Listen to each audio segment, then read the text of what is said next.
Om Shri Sai Ram, offering my most humble salutations at the lotus feet of Bhagwan.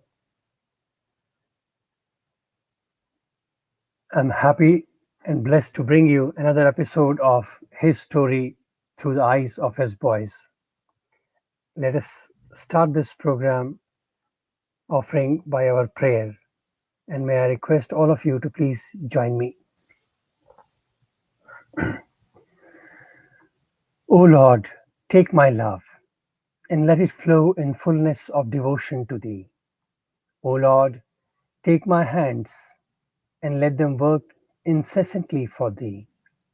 O Lord, take my soul and let it be merged in one with Thee. O Lord, take my mind and thoughts and let them be in tune with Thee. O Lord, take my everything and let me be an instrument to work for Thee.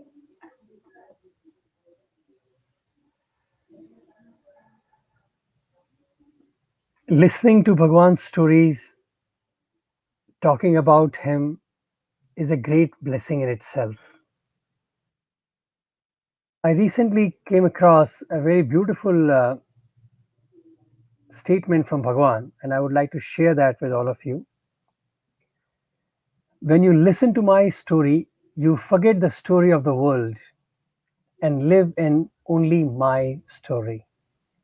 Until there is no separate story for you to relate to or live by. Well, to make you storyless is the purpose of my story. I find a very beautiful summation of what we are attempting and the purpose of Bhagavatam. I recall when Raja Parikshit and Narada had a discussion, and Parikshit did not know how to spend his last days, Narada guided him that the best way to live is to live, think of God and his stories. Even Bhagwan said that the easiest way to realize him, to be in his presence, and to enjoy his glory is to remember him through his stories. And we are fortunate to have so many of our brothers here sharing their journey with Bhagwan and narrating his story as they have observed and experienced. Today, I feel privileged to introduce you another brother whose family's journey started in early 50s, and in I would say this is a fourth generation going on with Bhagwan, and he's brother Sai Latha Shankar. He has done his higher secondary school from Prashantinilayam in 1984, then went on to do his BSc from Vrindavan campus.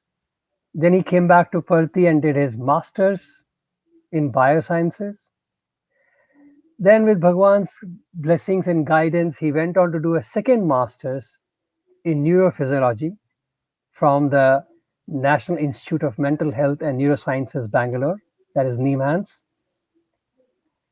And then, as destiny and the divine will would have it, he went on to do his doctoral studies in Canada, where he did his PhD in neurosciences from Dalhousie University in Halifax, Nova Scotia. I think this brother wanted to study more, and then he was pulled into doing his postdoctoral in multiple sclerosis research from Albert Einstein College of Medicine in New York. Presently, he is an associate medical director, neurology in the uh, biopharmaceutical company. He's based in Massachusetts, USA, and brother Sai Latha Shankar joins us from US today. Welcome, brother Sai Ram. Thank you, Sairam. Thank you for having me.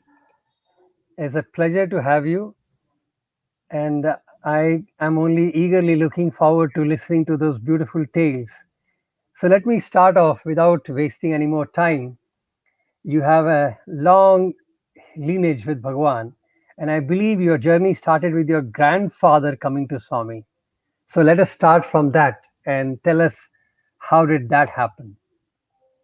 And Absolutely. welcome. Thank you. First, let me offer my humble salutations at Bhagwan's lotus feet.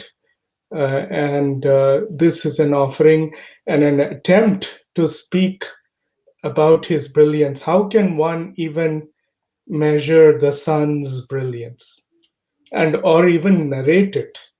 We feel that we can make attempts to talk about him, but we are all looking at it from a tiny slice of our physical eyes. And he is immeasurable. He is beyond comprehension. And he walked amidst us for a few years that overlapped with our times. And so we try to capture it as if we have seen Bhagavan. There's so much to know about Bhagwan, and possibly this life and multiple lives going forward. It's the effort is to know him and to be in him and to be one with him. I'm reminded of a beautiful story that my grandmother, Srimati Vishalakshi, um, uh, experienced when she was in the interview room in Puttaparthi. So I'll come back to that to my grandfather's first meeting with Swami. Uh, Okay. Wish. uh, so my grandmother was reading a book of songs, devotional songs, Tiruvara Ulpa songs by Ramalinga Swami, girl from Vadalur. So when she was reading this book, there is a paragraph which says that you have to dive deep into the ocean, work hard to find a pearl. And so she was reading this book. Swami called the family for an interview, and Swami looked at her and asked her to open that book, open the page she was reading. So she opened the page and he asked her to read the stanza or the paragraph that she was reading.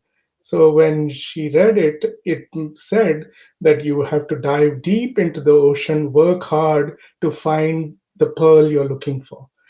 And once you find the pearl, you should not let it slip through your hands in the water after all the hard work. You have to protect it, save it, and bring it out of the water into earth. Similarly, Swami said, you have me here in front of you. Do not let go of me, hold on to me.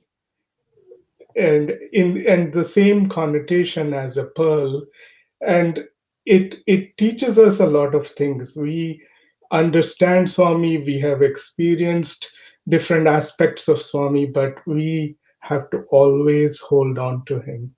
And that is the overall lesson that I have learned in my life. Uh, I still recall two very elderly gentlemen who came to our home in Bangalore, India, when I was young, a teenager. And they told me one thing, that they said, whatever you do in life, always hold on to Yes, Swami. I. Yes. So that was a priceless suggestion that they gave me, which has still remained in my innermost conscience. Beautiful. Obviously, it's a very precious advice. Finding God is a grace, then holding on to him is a real effort. Exactly. As we go through the vicissitudes of life, it's always a challenge to hold on to him. Our mind True. comes in the way, we come in our own way. We have to be always with him. So let me go back to your Yes. question of my grandparents. So the journey started with in the year 1956, if I recall. Uh, Obviously, I was not there. All these stories are hearsay that I've heard. Your And father or grandfather must have told you. Yes, sir. exactly. So my grandfather, his name was P.G. Shankar, and my grandmother was Vishalakshi. They lived in a town called Salem in South India, as you see in the picture. The gentleman with the glasses is my grandfather, and there's the one next to him is my father. They're standing in front of the old Prashanti Nilayam. Old Prashanti Mandir. Prashanti Mandir. Now it is has a different form, obviously. Uh, so my grandfather was a railway station master, worked for the Indian Railways in the town of Salem, Tamil Nadu. My grandmother was given a picture of Swami by one of her friends, and she was told that there is an avatar Purusha in Prashanti Nilayam or Puttaparthi. You and your family should go and visit him. So my grandmother accepted the photograph. She then related the story to my grandfather. So my grandfather was a karma yogi. He believed in work and work and work, and some of it has rubbed off on me as well. Uh, the grandfather said, "Who is this a Baba? I don't believe in Babas. I believe in work and hard work." And so he said, "If he's really divinity, let him come to our town and see us here." So that was the his response. So my grandmother accepted that. Uh, so it happens that Swami was 30 years old at that time, and he was going down a trip to South India. And he happened to come to the town of Salem where my grandfather lived. And he was staying at the collector's residence. It's a beautiful house with gardens and everything, and he was staying there. Swami is 30 years old. So my the collector and had sent information that to which reached my grandfather that Sai Baba was here and if they would like to come and see them. So the family got on a tonga and went to the collector's house, and they waited there for, and it was a beautiful environment, almost divine environment, the way they experienced. Tonga is that cart which pulled by a horse. Yes, yes, Yeah. Hmm. exactly. So yeah, those were not the days of cars and uh, modern Tesla vehicles. Um, so so they reach there, and Swami comes out of the interview room and um, calls my grandfather's name and says Shankarayar and beckons him to him. Yeah. So Come. Hmm. he walks, and he was a little surprised that Swami knew his name. Obviously, he thought someone might have shared his name with Swami. So, with all those thoughts, he walks in, and my father also joined him. Swami takes him to the interview room, but keeps him outside. Tells my dad to stay outside, but takes my grandfather into the interview. So they talked. I don't have exact details on what the conversation was. I wish I had the presence of mind to have asked my grandfather, but then I was a child. When my grandfather came out of the interview room, his forehead was similar to what I have today, and pretty Okay. large forehead, as you might have seen in the picture before. And Swami had put vibhuti all over his forehead. So, and he was joyful when he came out, obviously accepting that of Swami's divinity based on whatever conversation they had inside the interview. Swami then came out and blessed the rest of the family. My grandmother, she wears a 9 yard, used to wear a 9 yard sari, and she kept some coins at the edge of her sari, tied some money. Um, no wallets, but that was the wallet. So when she bent down to take the namaskar of Swami, all the coins that she had fell at Swami's feet. Yeah, interesting. Hmm. Everything, all of them. And So the Swami, knot was opened. So knot yeah, got opened. not got opened, everything spilled over into Swami's feet. Swami then bent down and helped, you know, collect that and gave it back to her. So I'll come to the significance of this a little later. And Swami said to my grandfather, "You work in Indian Railways, so you should come to Puttaparthi for Navaratri, and then you should come very often to Puttaparthi." So that's how the journey started. Uh, Hallelujah. I still recall my my father saying that the grand Swami, I think, had mentioned that the grandfather is an engine, and the family can be like coaches. And he gave a railway parlance that the train can come to Puttaparthi. So they traveled from Salem to Bangalore by train, then went to Penukonda to Bukkapatnam, and then from Yeah. Bukkapatnam, the women and children went on bullock cart while the Those men journeys. walked. Absolutely. They crossed the Chitravati River, and Swami used to greet them uh, on different occasions. And I've also heard that he would serve them lunch or a meal on occasion.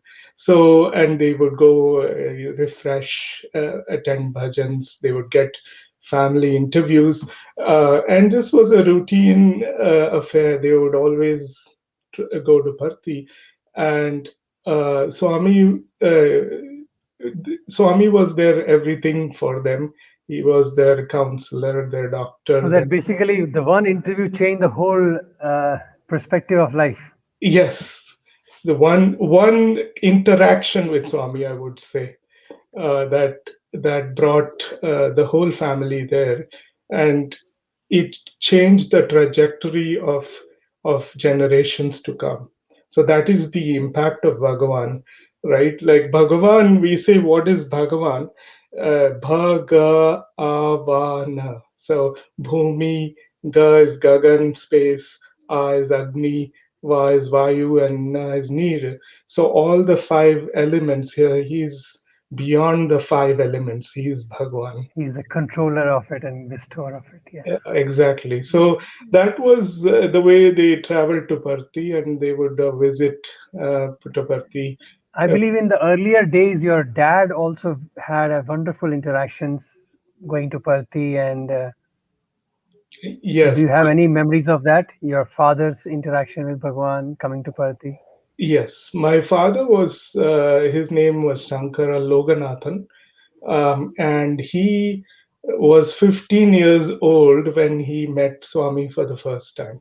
So he was Hmm. a teenager. Just like we all were fortunate to be teenagers when we went to Swami schools. So when he was 15 and he met Swami, and he was that's the picture of my dad. He was a Sevadal for life. Uh, and had many beautiful interactions with Swami. So he studied at the PSG College of Engineering in Coimbatore, and he was a civil engineer by his profession. So there were numerous stories that my father experienced. I'll give a few snippets if that is okay. Sure. Let me remind you, if you had told me once that there was some kind of atheist friend who had. Yes. That Uh, would be interesting to start with. Yes. Yeah, that is a very beautiful story. Uh, my this was my grandfather's friend who was an atheist and had heard about Swami from my grandfather and was very interested in meeting and seeing who this person was. They Sai call Baba is. avatar or divinity, right? So my father was visiting Puttaparthi, so he traveled with him to Puttaparthi. And um, coincidentally, what happened is they typically those days there were no organized dormitories or bathrooms or the north and south block as we see today. They used to take their bath in the Chitravati river. And when they had, he went for a bath, this friend of my grandfather. When he went to have his bath, he kept his watch somewhere and there, and he lost the watch there. So to add fuel to fire, this was. He said, "I came all this way to experience divinity, and I lose my I watch." lost. So the Leela of Bhagavan is very interesting.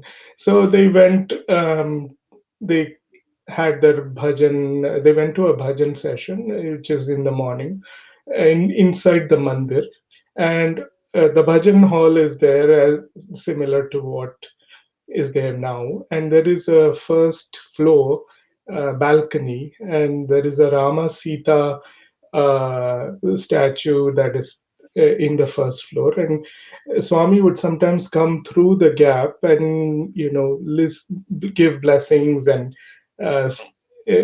show let himself. me let me tell them that it's a hall. If at present also, if you go to bhajan hall, on top of the altar you will see these three. In the center is Ram Sita's darbar, and then you have now presently Swami's two pictures are in that. So actually all the three are kind of an gaps, and which are now covered with a curtain. So, and there is a small walkway at the back. So many times Swami would come out and peep from there, and that is what you are mentioning there. So now please continue.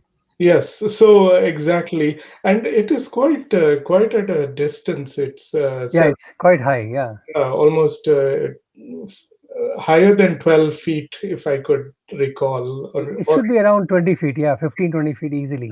15, 20 Hmm. feet. So Swami came in that section, and I recall my father saying this. He said, "Shh," and for bhajans were going on, and people stopped to see Swami, and he threw something from there, from that 20 feet above, which landed in front of my father's.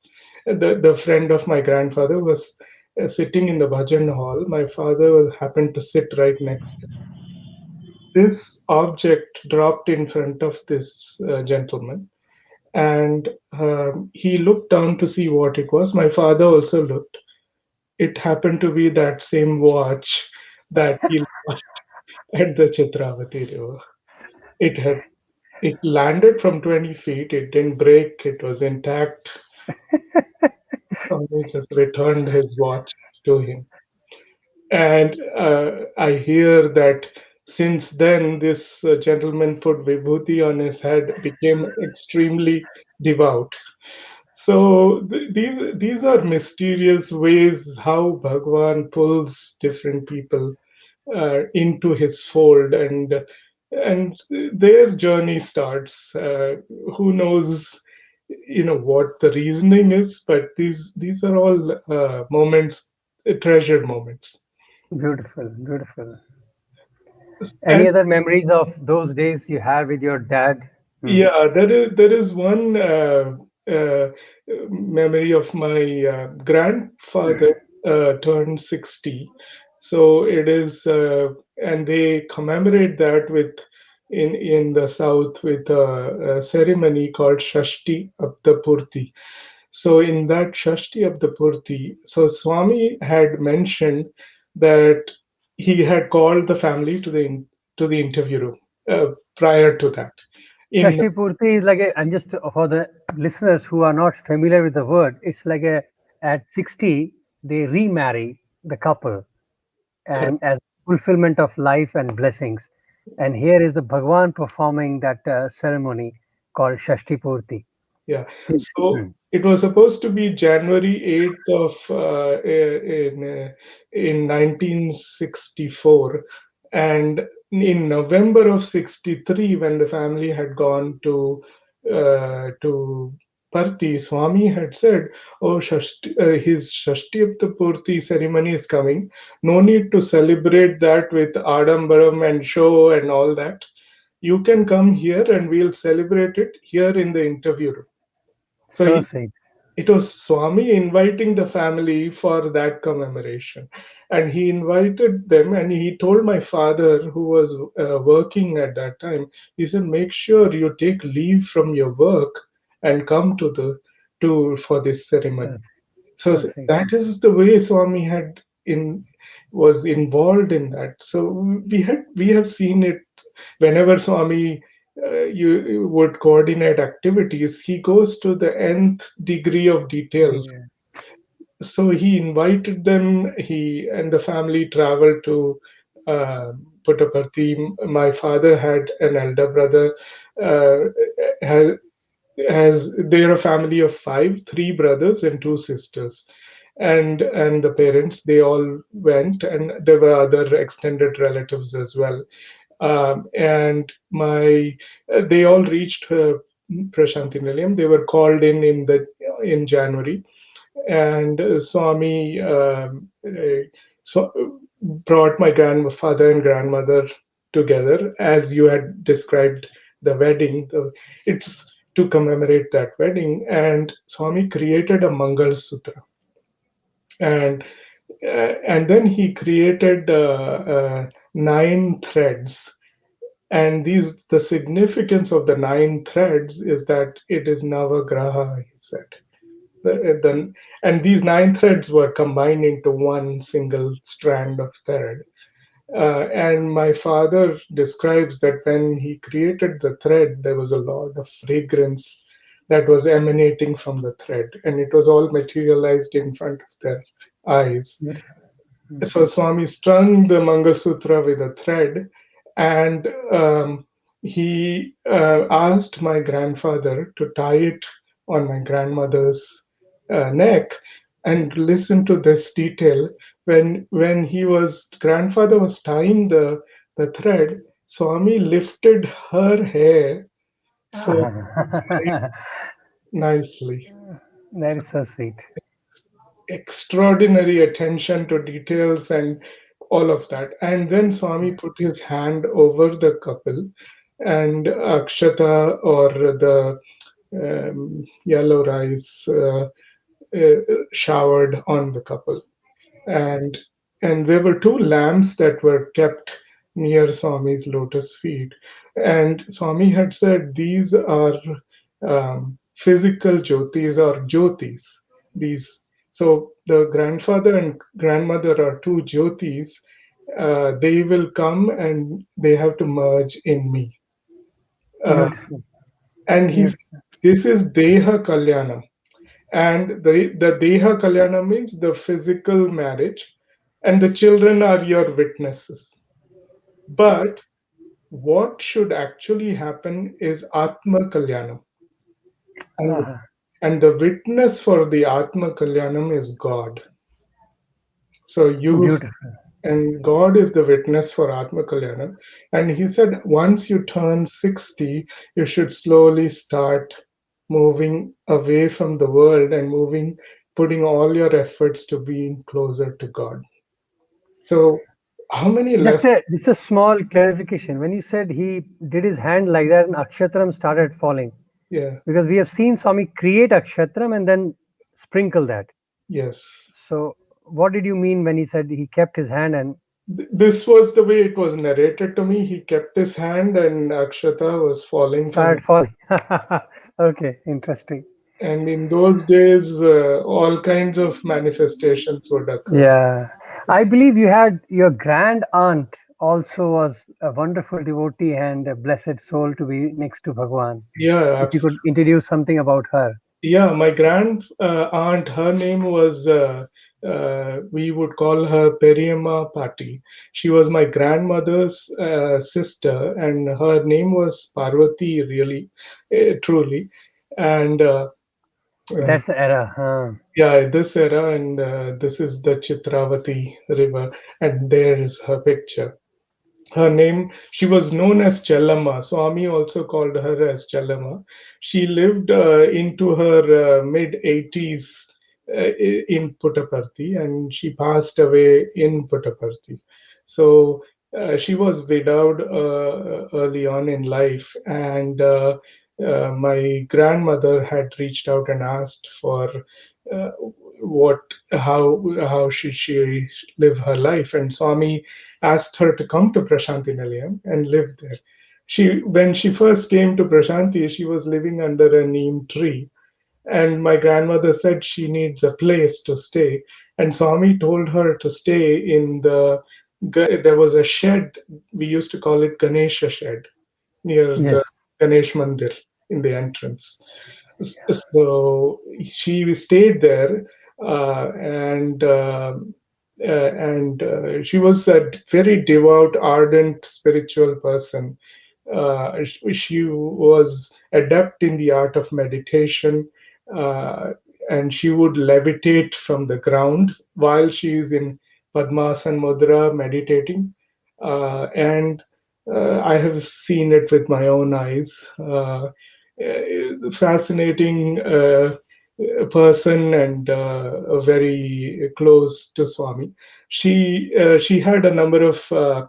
She would make avial, kut, different vegetables, and curries, and take it in a cup and take it to the mandir and give it to one of Swami's sisters, who would then serve it to Swami with the rest of the meal. So she directly cooked food that Swami consumed, which was her. Such hidden gems in our Shanti. Swami has kept so many beautiful gems hidden. And levitating, I remember one of our students was mentioning there was one boy in our hostel who used to levitate while meditating. Mhm. So it's unimaginable, like how many great souls were around Bhagwan, and we never could understand that. Yes, I believe she also went with Swami to Kanyakumari. yes, she traveled with Swami. Swami would take a few of these ashramites to different trips that he would take during the summer months, April, May, when it gets very hot in Puttaparthi. You all have experienced. We all have experienced. Yeah, Gets extremely hot. So Swami always leaves Parthi and goes to Kodaikanal, Bangalore, and one of these trips, he had gone to the south to Kanyakumari, and he's here. He is standing by the ocean, and the ocean washed his feet. And many of you have read these stories that when once the ocean washed his feet, and the third time it washed his feet, it left a 108 pearl necklace at Swami's feet. So Swami said the Samudra god of Samudra has offered his salutations at my feet with these 108 pearl necklace, and Swami showed it to all the people who had accompanied him. And what happened was, when it reached my grandmother's sister, Chellamma's hands, she took it and put it on her neck. And it's almost inconceivable for us to. That was the freedom they had with Bhagavan, and that trust and that faith. So Swami said, "No, no, no, this is not for you. Return it back." So she took it out and gave it back to him. Wonderful. Those were the days of, and she was the first group of sevadals in Prashanti Nilayam. She would play the manjira when the bhajans, when Swami would sing bhajan in the mandir. Swami would lead Ah, bhajan, and she would she was allowed to play Manjira when Swami sang. So she had so many blessings. One of the first Sevadals, a group, she was one among them, and they were asked to given specific instructions. So here is a scarf that Swami gave her um, uh, for the for being a Sevadal. This was all given by Swami, all these other badges and things.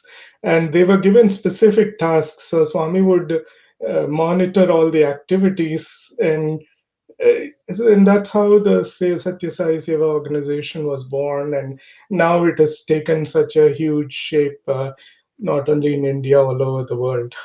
And And you mentioned that these pictures were sent by Bhagwan to them. yes, those are Such a beautiful thing that, the memory Swami keeps giving. right. As you can see in this picture, it says with blessings, Baba. He signed it. So a lot of these pictures, he would give them. He would give the family, and I was speaking to my mother, and she reminded me of a very small story. They had so many pictures that Swami would send that they would frame it and put it in the house. And Swami said, in your house, you have my pictures everywhere in your house. And obviously my grandmother said these were all you sent these pictures. And so there was a period of 4 to 5 years when they had so many pictures. And uh, and once that exchange happened, after that Swami stopped sending photos to the family. It's having pictures of Swami and taking pictures of Swami is also his blessing. Otherwise, if he wants, you can't even pick up your camera or anything like that. Yeah, and that reminds me of this beautiful incident inside the interview room. I think that happened at the same time as the Shashti Abdapurti commemoration in the interview room.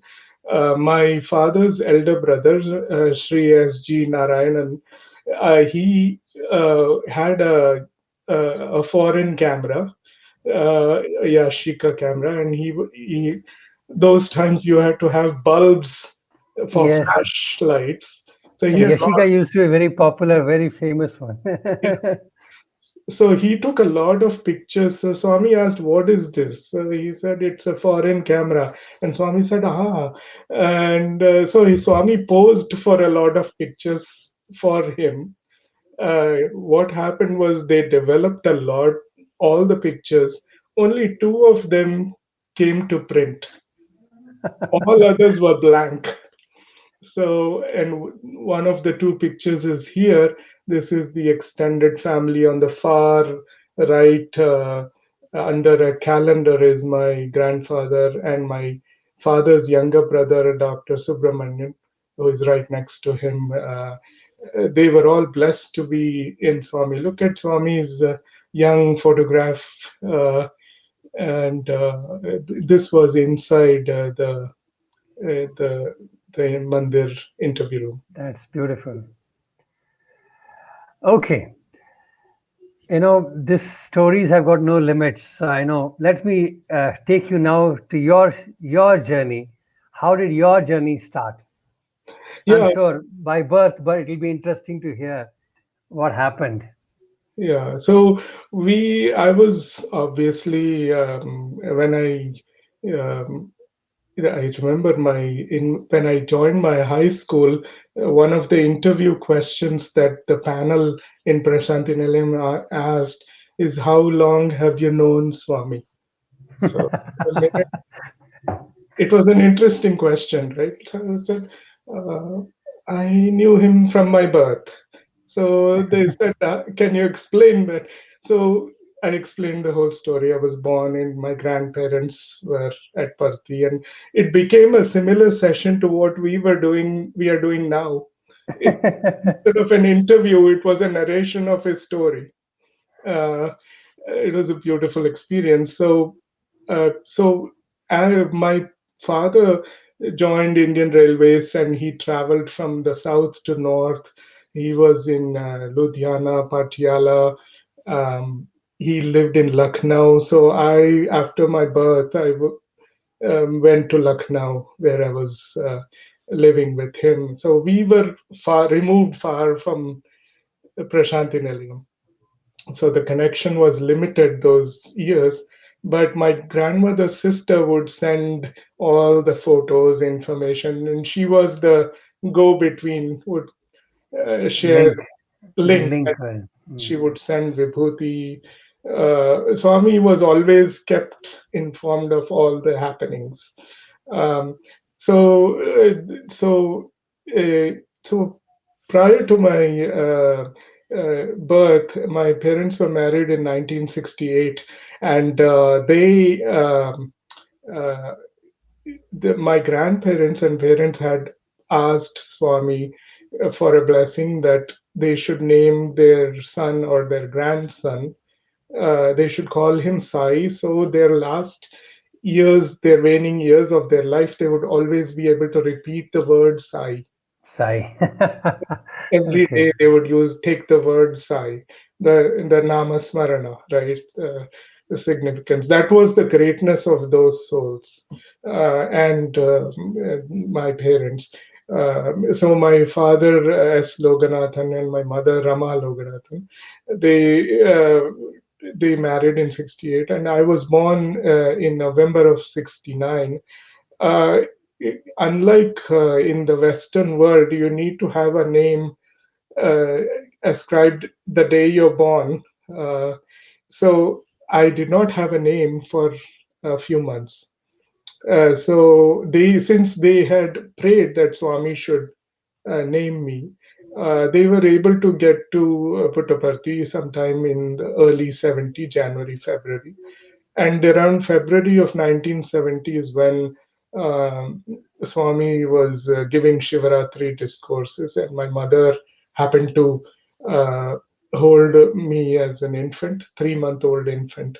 And Swami came to her and asked her, "What do you want?" And she said, "Please name my son." Uh, Now, a little backdrop. My mother was not a devotee when she married into this family. So, my father and his side were all devotees. So, they had said, "This is Swami, he is God, we should accept whatever he He says." says. And they said, even so, you are asking him for a name. In Tamil, they say if he names our son Kallum Mullum, like meaning if he calls me a stone or a thorn, you should accept it because that is Accept the that. word of God. So my mother said, "Fine, this is your faith, and let's." So when she went to Swami, Swami said, "I'll come back after the discourse," and he created Vibhuti. He gave it in her hand. He put it Vibhuti from my head to toe, the entire body, and he left to the mandir. Then he came back after the discourse, and she asked him for to give a name, and Swami said Sai Latha. So then she was very happy that he said Sai Latha, and there is a name, and it is not a stone or a thorn. It's Sai Latha, so it's a proper name. So the that was told to the family, and the family had a doubt. Now, does Swami know this is a male child, not a female child? See, the human brain works in mysterious ways. It questions. It always questions. It's the mind is always. The And interesting part is that non-devotee accepted it and the devotee questioned it.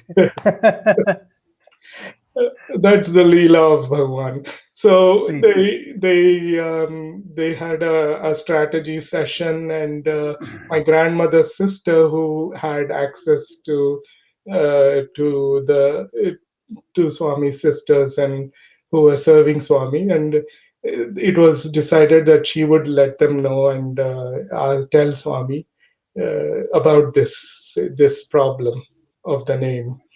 So they told Swami, and Swami said uh, that I named him Sai Latha for a reason. Sai, the Lata is a creeper or a vine that will surround me, and he will surround me, and he will always be with me. So sweet. And he said, since you are a little concerned, and he said you should not take Lata in a male and female connotation. It is the significance of naming that. So since you are not comfortable, you can add the ancestral name, which my grandfather's name was Shankar. It was added in the end, so it became Sai Latha Shankar. So it's a three-part name, and students, when during my journey in Brindavan and Parthi, use any of the three parts or the composite. So Swami has given lots of options. But I was just thinking about it. We come into this planet without a name, right? Without an identification. Then we get a name and we identify with that name. We call ourselves male, female, educated, not educated. We add these layers and we call ourselves those things which we are not completely. We are nameless. We come in, we assume certain characteristics, and when we leave, we can't take any of these with us. That's the mirage of life. That's it. Uh, so, I was very blessed to have this name by Swami, and I'm so grateful even today to have this name. My father and mother would explain, you should not feel bad. There are Indian names, Lakshmi Shankar, Radha Shankar. That is common in India. So that's the way I learned that. Yeah, I don't think you had any problem in that name, but it's beautiful to know the genesis of your name is nice. Yeah, It's always I wonder about it that how Bhagwan in physical level, how much patience and time he had to go into each and everybody's life and guide each one so personally. It is it's obviously humanly impossible to think of it. exactly. Okay, let me pull the story up and then take you to your joining sessions. How did that becoming a student come? That how did you decide to be a student here? So as I was living, and I was a Kendriya Vidyalaya Central School student. Since my father moved every 2 to 3 years, we could be pulled out of school at any month of the year and join another Kendriya Vidyalaya in another state with and not have any interruption in our education. And that Yeah, was everybody moved in the same way. and the Hmm. curriculum was similar and Same. same.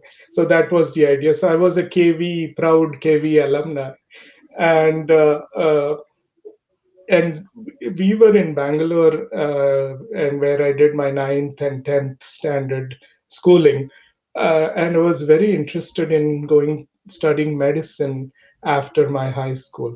So my entire goal in life was to become a medical doctor, uh, and that was it. And I did my 10th standard exams, and I was preparing with my other classmates to do 11th and 12th in Bangalore in Kendriya Vidyalaya. Unbeknownst to me, my father had seen the admissions announcement for high school in Sanatan Sarthi. So he had written to Prashanti Nilayam. They sent him an entrance form. He filled it out himself, sent it back, and then I there was a postcard that came that you have to come for entrance exam and interview on this date. And so he showed it to me and he said we have to go to Prashanti Nilayam. So I said for what? So he said for your admission. So I said I don't want to go there. So he said why? Because I said I want to go to medical school and this is my plan, and had a detailed plan. He said, no, no, just come, think of it as a picnic. We'll just go for 2 to 3 days. You just relax, eat in the canteen, see Swami, and go. I did not have white clothes and all that. I was very interested in jeans and corduroys and colored t-shirts, and I had little bit of a longer hair, not neatly cut. Although I used to have those disciplines were maintained.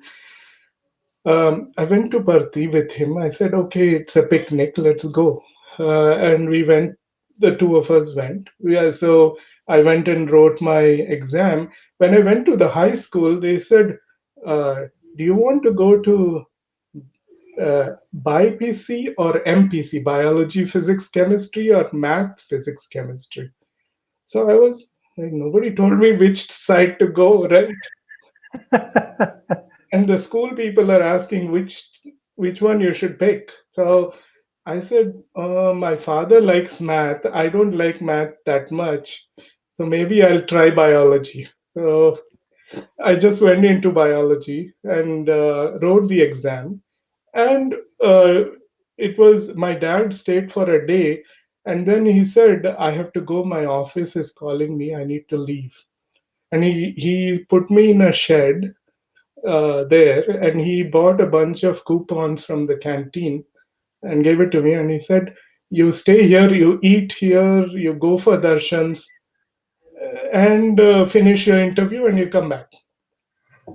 So suddenly, here I am, dropped in Prashanti Nilayam with no idea of what I should do. So my mindset was, I'm just having a few days of Fun. fun. So I would go to darshan. There were two, three other boys from Assam who were with me in that shed. So we would go together, sit in the front lines, and have darshan. What I remember is I would see Swami walking on the sand in the evening, and I would see that he was gliding on the sand, almost like floating. Like this was a beautiful scene that I was observing, and I was like, "Oh my God, what a ethereal experience! I've not seen anything more beautiful than this." And always I would run to see that. And we would sit by the first arch on the men's side on the corner. And Swami would come always, he would give a Pad Namaskar to some devotee in that arch, and then he would come to the three of us and he would say, talk to us, give Namaskar, and all that. What happened was one day he asked three of us to get up. He said, Take Namaskar. We took Namaskar. That was like a regular thing every day. We got up and he said, take a piece of paper and pen and write this now. So a I set like this. he gave a set of numbers. So we wrote it down, 4, 6, 8, some 7 numbers. And he said, take this is the number that will be the first line. So you should go and sit in this line every day. So he gave you the line numbers. He gave us the line numbers, and we I'm would sure go the sit devotees who there. have been in the line, they will enjoy that. Yeah, Okay. and in Parthi, you all have seen like there are chits, and these numbers are put in a basket, and it's all random numbers. The first person picks the number, and that becomes that line for them. So these are random numbers given ahead of time by Swami to us. what what divinity, like this, he knows everything before, after, during, and after. Like he's beyond time. So then so we what we did was we would go sit in line 9. We would quietly go sit after everyone sits down, and then when they call us, we'd be the first line, and then we'd go and sit in the corner, and Swami would come and talk to us and give namaskar, etc. So after a few darshans, the devotees got wind of Something is happening. So they would wait till we sit and come and join our. So these are all little fun and games. But the goal was to always get his darshan, sparshan, sambhashan. So we would, No, I think this is the biggest hook, man. You fall in love with Bhagwan and you have a play relationship with him. yeah. So when So did you really mentally prepare yourself that now I have to join this place?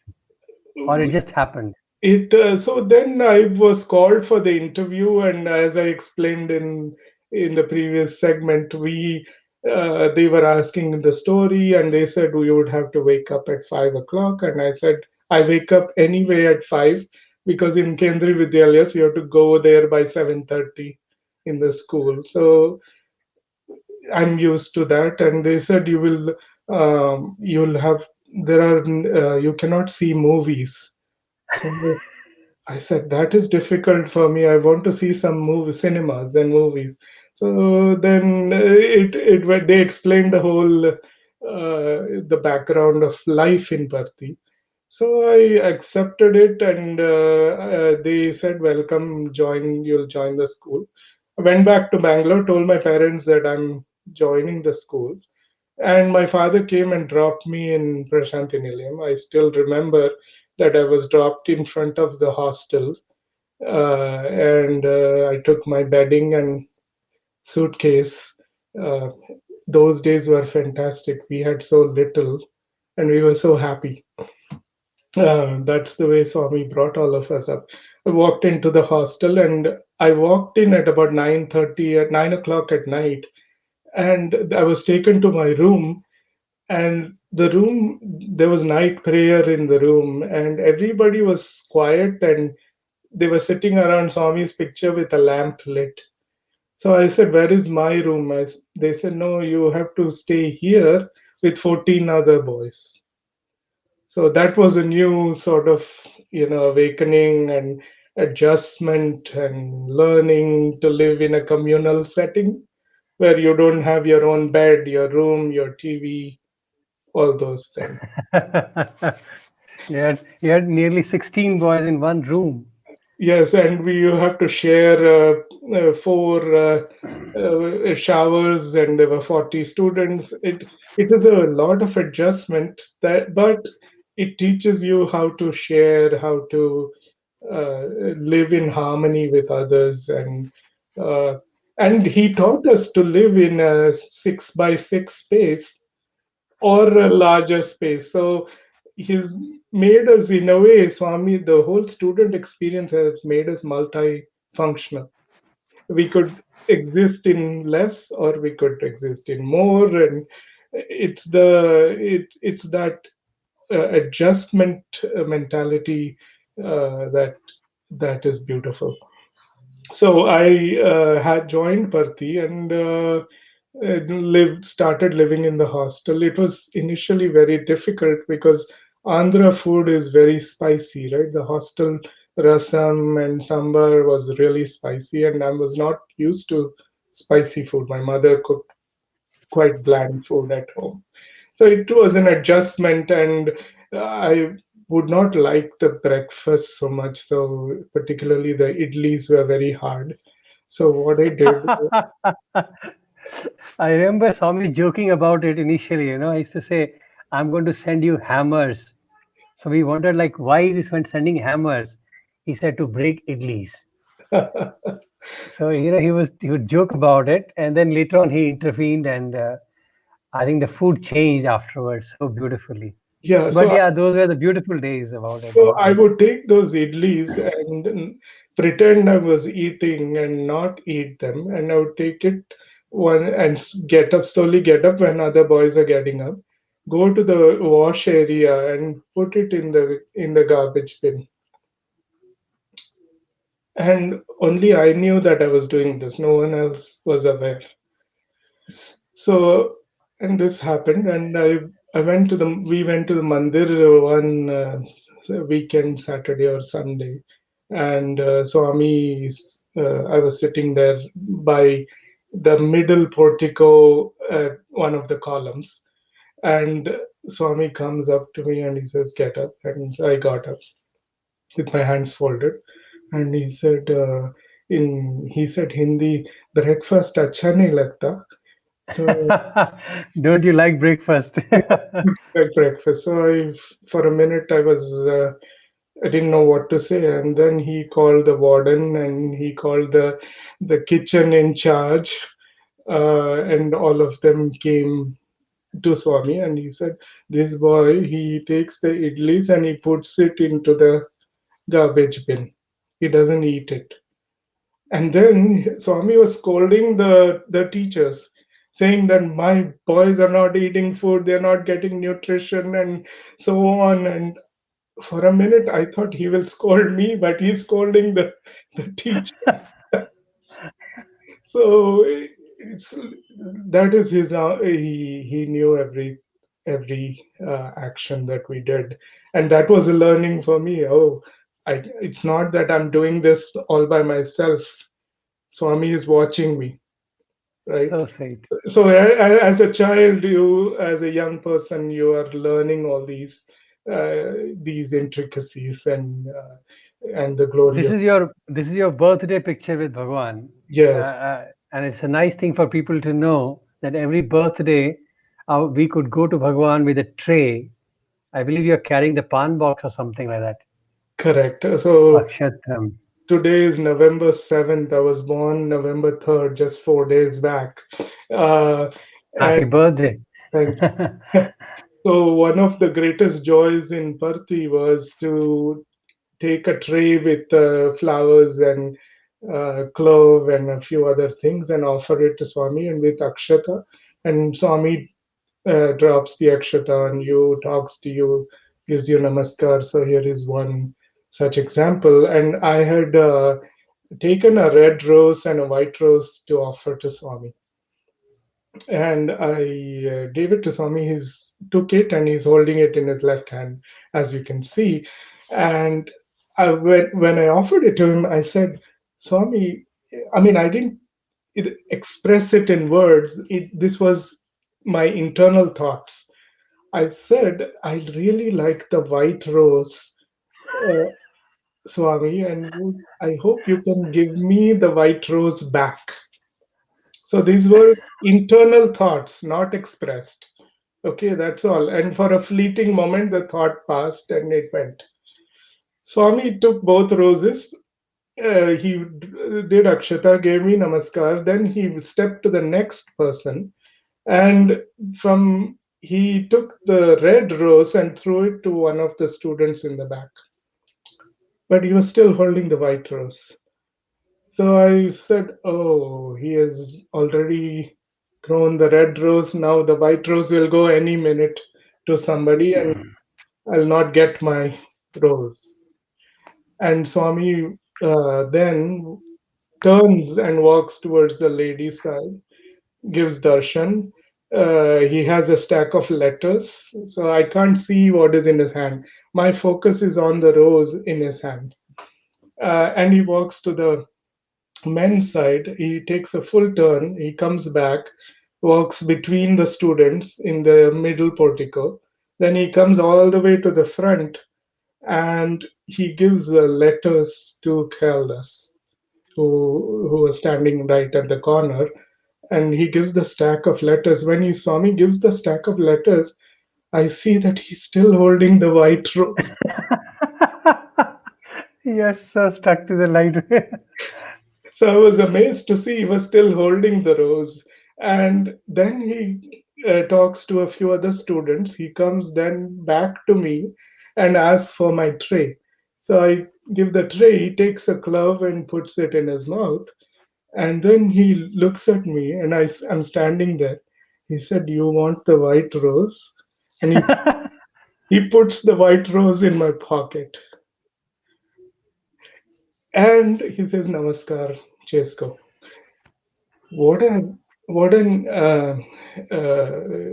a beautiful Lord who listens to his devotee. I mean, he did not have to give the rose to me, but it was a beautiful gesture. of a love between Beautiful. a It's beautiful. student and That acknowledgement of Bhagwan, that's why I always felt that he was so physical and human with us. He was so human with us. But in being human, he was purely divine. yes, And that was the beautiful combination which he always maintained. So, exactly. for an external look, you can always think that he's behaving very humanly. But if you just watch it carefully, he was nothing but divine. It was He was always divine. Beautiful it was. there was a time when though there were sands there, it's not the way it looks right now, and we used to sit on the sands at the very edge of the sands because Swami would come to the outside of it. So there were a few boys who would we would stand up and he would say a few words, or he will give us namaskar, or he would sign a photograph. There were different vantage points as different boys have described over the in your sessions. So we would take some of those places and sit there. So I was sitting in one of those outside sand areas, and during the bhajan time, Swami will call all the boys to come up front. To the front, yeah. So you could sit, and he is he's where he's seated in the throne inside the bhajan hall. Mm. You could see So it. we could see him and So I was sitting at the very edge of it with a few other boys, and Swami came out during the bhajan session. Bhajan was going on. Everybody is facing that way. Then he comes. So two, three of us were surrounding Swami, and he comes and he stands right in between us, and he's looking. He waves his hands, etc. And then he's looking up in the sky and he's mumbling something, and he's talking actually. I mean, I started paying attention. He was talking, but I couldn't understand what he was saying. I was trying very hard to comprehend what he was saying, but some other language. Uh, so he was speaking, and of course, I'm a curious brain. So my curiosity overcame my sort of my discipline. senses. So I got up and I said, Swami, who are you talking to? He could do that. He could talk to anybody, right? So in his, he was being so graceful. He said, uh, and there were a few boys there, and he said, "You don't know. There are many devas and other beings who come for my darshan. It's not just you all. Many people come for my darshan. I give everyone darshan." And so that was a revelation by itself. And after those days, I would always watch him, and I said, "Oh, there is a new group that has come that Swami is giving darshan to." So those were amazing days to see the sunset, the sand, and Swami, and experience that stillness in Prashantinilayam was a beautiful time. Of course, the sand era was, I think, all those people who have seen the sand era can never compensate that. It's like an most divine and beautiful time. Right. And I still recall listening to Bhagavad Gita, 40 days of Bhagavad Gita discourses. That was a turning point in my life for learning about spirituality, learning about trying to go within. So some of the pictures you've shared now are from the days in Brindavan. After 2 years in Parthi uh, high school in 1986, uh, I went to Brindavan. A lot of my classmates in Brindavan are in this picture. uh, I Let me remind you. I think I had heard something that that Swami's feet. We were doing some pad seva or touching his feet. You saw something different. yes, so thank you for reminding that. uh, So Brindavan was very different experience from Parthi. Parthi was more like Swami's office, and he That's was how I used to explain that. right. He was like a Rama Swarupa there, all discipline, perfect. In Brindavan, he had that Krishna Swarupa where he was playful. He was used to spend a lot of time with us. Morning darshans. Eve afternoon, we would go sometimes at 4 o'clock and leave the Trai at 9 o'clock. 5 hours. My classmates can also vouch for this. Oh yeah. We would spend hours and hours. We would sing numerous, leaders, musicians, all sports personalities, all from a very close distance. All kinds of people would visit Swami. There was one time when we would sit in the walkway right outside Trai Vrindavan. It was always a joy to see Swami open the door of Trai Vrindavan. He would open it slowly, slowly, slowly, slowly, and then you'll see the full orange form, and then he'll come out. The same thing in Parthi, like he opened the door little after That little. was one of the most cherished sight for all of us. Yeah, I heard from some other student that there was a reason behind this, why he wouldn't open the door in a flash. Apparently, Really? What was the reason? Swami said that if I opened it in a flash, there'll be so much energy that you can turn into ashes. So Wow. So it was something I had heard from someone. I So don't know. that could explain it, but like that was he would open it little by little, and I've seen this, Very slowly, very slowly. and that is the power of Bhagwan. So we would see him come out, and then he'll come out and to the line, and everybody got Pad Namaskar. All the students, we would ask all kinds of things. We would satisfy all our curiosities, questions, family needs, vibhuti. Oh my God, now when I think of it in his 85 years, how much work he has done. We we work in the office for a day and we say we are tired. He never uttered the word tired. Like there's no such thing. It was always joy, joy, joy, day in and day out. I wish we can replicate that. Um, so he came to me, and I was going to take his namaskar, and I pushed his robe and was looking at his feet, and I saw something interesting that his left and right leg, the veins on both legs were different venous patterns. So one was different, the other was different. Hey, So let me remind the viewers, you are a bioscience student, so yeah, you have this.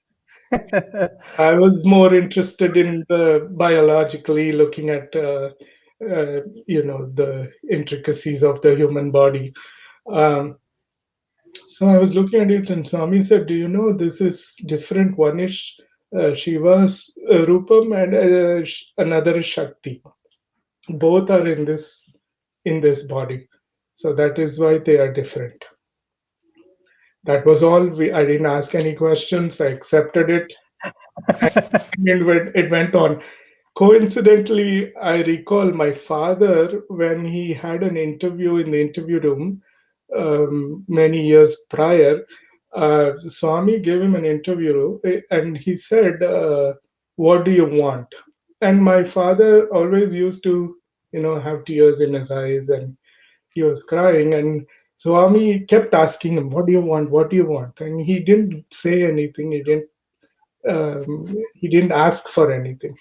And then Swami pushed him with his right hand, and he was falling backward. And Swami then took his left hand and held him from falling. Supported him.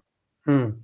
So Swami said the right is or my father explains that the right is the Shiva aspect of it, and the left is the Shakti, the motherly aspect that held him.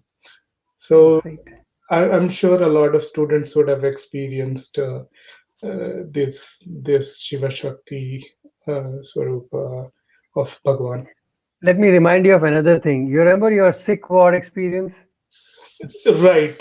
So that was in Prashanti Nilayam after when I had had come to do my master's Hmm. uh, program, and I was I had a viral fever and was not able to visit see Swami for quite some time, for possibly a week. And I was recovering from the fever, and then we were transferred to a sick ward, and there were two boys in the sick ward. I was over the fever, but I was still recovering and weak. And there was another student who had a leg fracture, and his leg was in a cast, and he couldn't walk without crutches, or he had to stay there. So the two of us were there, and we were thinking about. I was thinking about Swami, saying, "I'm missing Swami a lot. I've not seen him, had his darshan. I'm here in Parthi, in the hostel, and I was praying that hopefully I'll have your darshan soon." And that was my simple prayer to him. It was around 4:10 in the afternoon. All the students had gone to Mandir for darshan. And I'm standing holding the window rails and looking out. And the sick room was right in the main level, ground floor, Ground level, yeah. and you could see the front of the hostel gates from there. So I'm looking there. Suddenly, the gates open, and the red Mercedes Swami's car pulls into the hostel. And I'm looking at it totally amazed. And the door opens. Swami comes out of the car and starts walking towards the hostel steps. So I had no idea what he was coming there for. I thought he had some other work. He walks in, comes straight to the sick ward room, and so that and the two of us are looking in total amazement. I mean, no words are coming out of our mouth. Our instant reactions are not there. That fall on your knees, and we are just standing there like without a response. Then we managed to put our hands together, and Swami comes straight, walks to me, and he says, "You are not well. You will get well very soon." And then he waves his hand. He creates vibhuti. He gives it to me. He said, "Eat it." And then he asks somebody there are two, three people with him who came.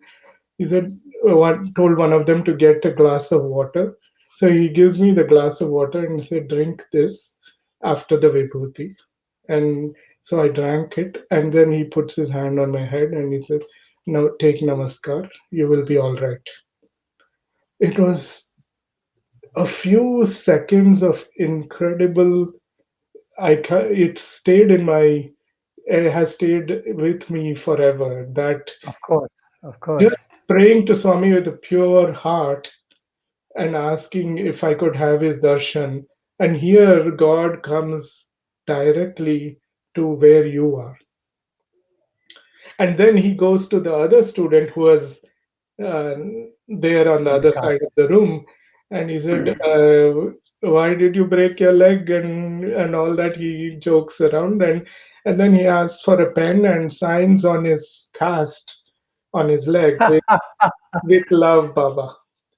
I'm sure you must have preserved that cast. Yeah, really. I don't even recall who that student is, but it was a very unique experience of being with Bhagwan.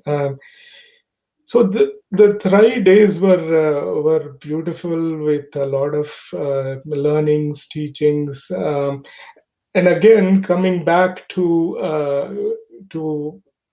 as I had mentioned that I was always interested in going to medical school. I was thinking that now I've spent 2 plus 3, 5 years with Bhagwan. So I said, okay, now I have fulfilled this desire to be in Bhagwan's presence. Now it's time to pursue my career ambitions and go after medical school again. So is it okay if I can take a few minutes to Yes, sure, sure, sure, sure. Why not? because that was a turning point in my life, if I would say. Like, I was in a very playful mode. We did a lot of mischief. We troubled our teachers a lot. In Brindavan there were uh, um, our very nice teachers, Rajkumar Jain sir, Nandagopal sir, Ruchir Desai sir, Ravi Shankar sir, everybody, and Narahari sir. They all know all our antics and uh, how much we troubled them, but they were always patient, encouraging us. Uh, I'm sure you also remember your student days. Obviously, it's like So there was a time when we wanted to know what Swami would do at night after we all went to sleep, because this was very interesting. And can I okay, share? yeah, okay. You can tell that story, yeah. Yeah, I had heard from somewhere, and once I heard Swami say that in Vrindavan, that when India is awake, he is, blessing all the devotees in the east, and at night, America and the West is awake.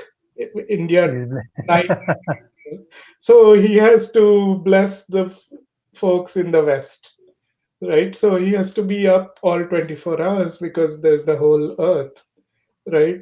So this was a curiosity. So I said, if he is God, what does he do at night? Does he sleep? And a few of us used to talk, and there were a couple of friends of mine, and one had an army connection, so we were able to get a high-powered army binoculars that so you got a binocular. to see what. And our room, we were in the third floor in the hostel, and Swami's Thrive room was facing our room. And always in his room, there used to be light on at 9 o'clock, and around 10, the light would go off and nothing will happen. So we had the light was on, and um, we all our boys went to sleep, and the three of us, two, three boys, I don't recall who it was or how many, we got opened the window and looked at the through the binoculars into Swami's room, and where the light was on. And what we saw on the other side was Swami was standing right by the window.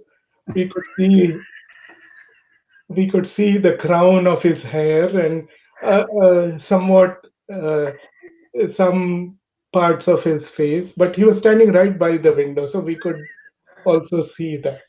So he And came to give you darshan. we saw it for a few minutes, and then we said, well, nothing is happening. He's still standing there. So we put the binoculars down, and after some time, we saw the light go off in Swami's room. So we also went to sleep. Next morning, we get up, have our baths, and get ready and go for darshan inside Trai Vrindavan. Here, Swami walks out, and he's taking letters, blessing students, and then he comes towards the a few boys that we were, and he looks at us and he says, "Bad boys, bad boys." Uh, So he calls the warden, and then we knew there was some problem. We had forgotten what we had did. We didn't, so we didn't even remember what happened.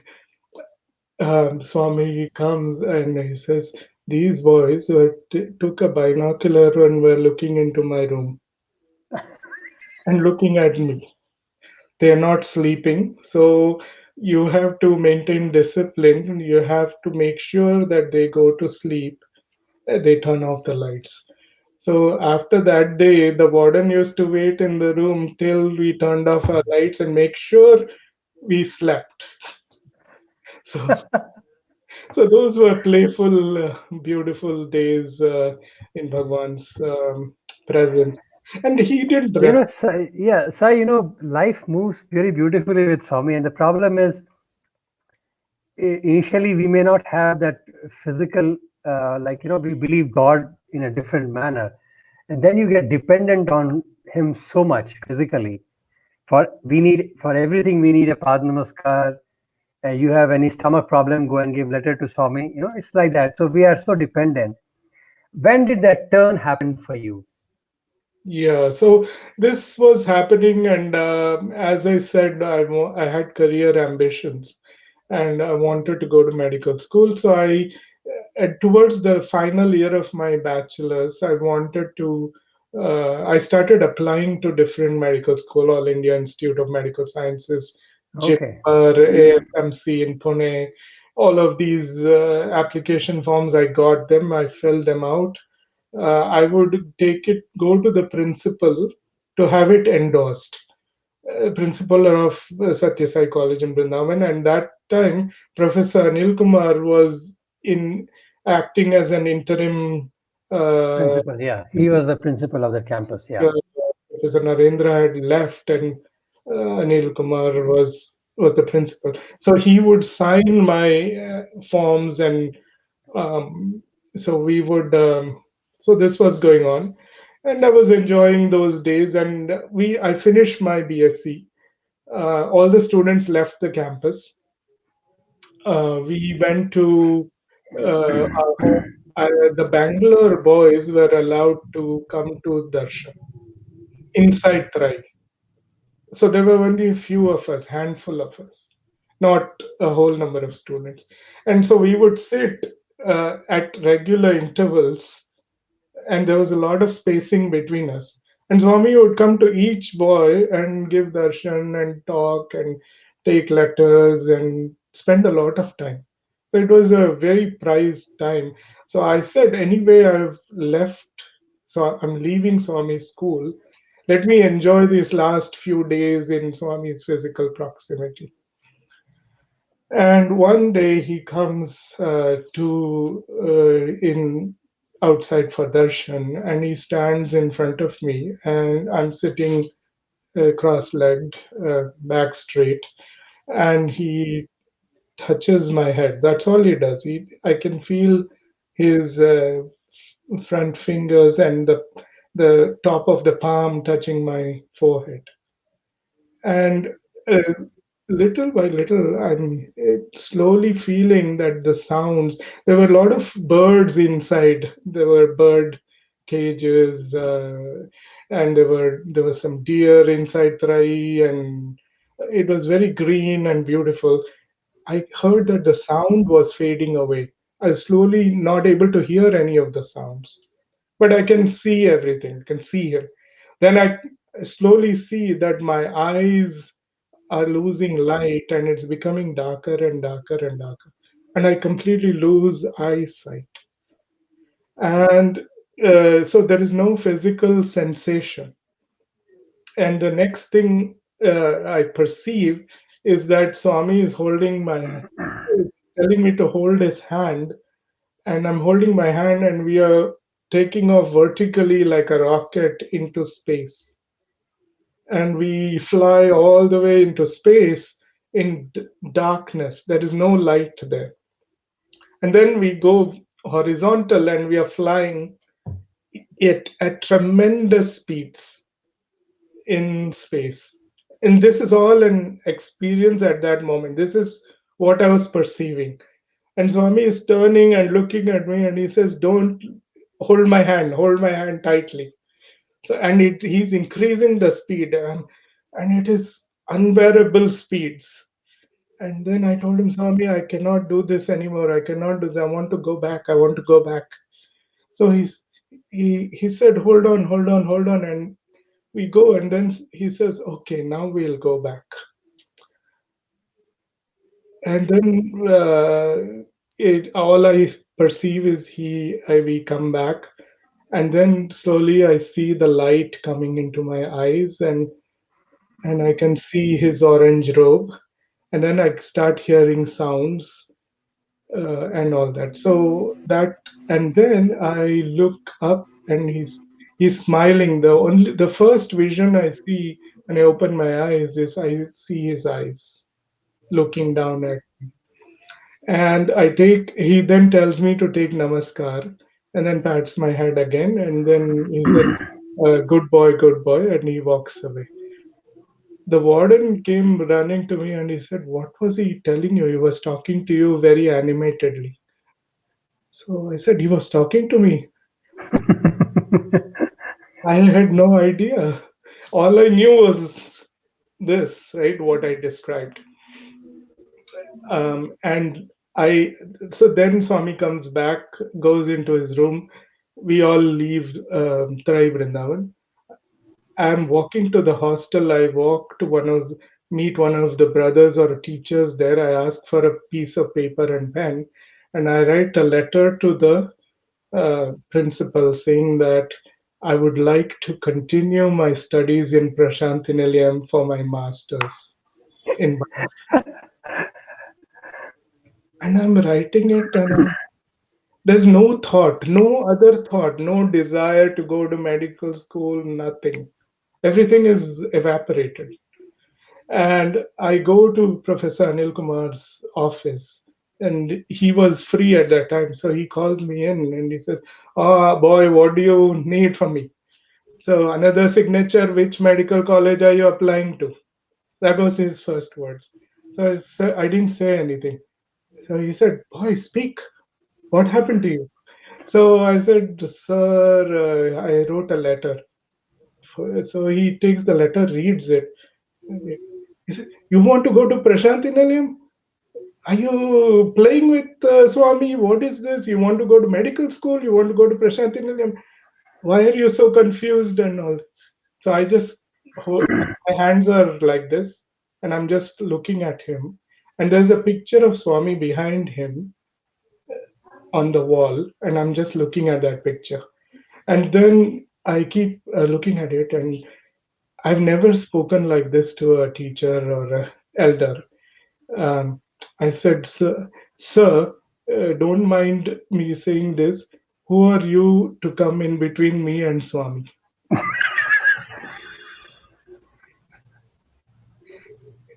So, so Professor Anil Kumar heard that, his jaw dropped, and all of a sudden, tears started streaming down his eyes. I mean, to his greatness, and I don't know why or how I said that, but and he said, "You are absolutely right. If you want to go to be near Swami, I should help with that. As a teacher, as a principal, that is my responsibility. If you want to be near Swami, I should help you go there." And he immediately took a pen and wrote that you'll be joining the masters, the college.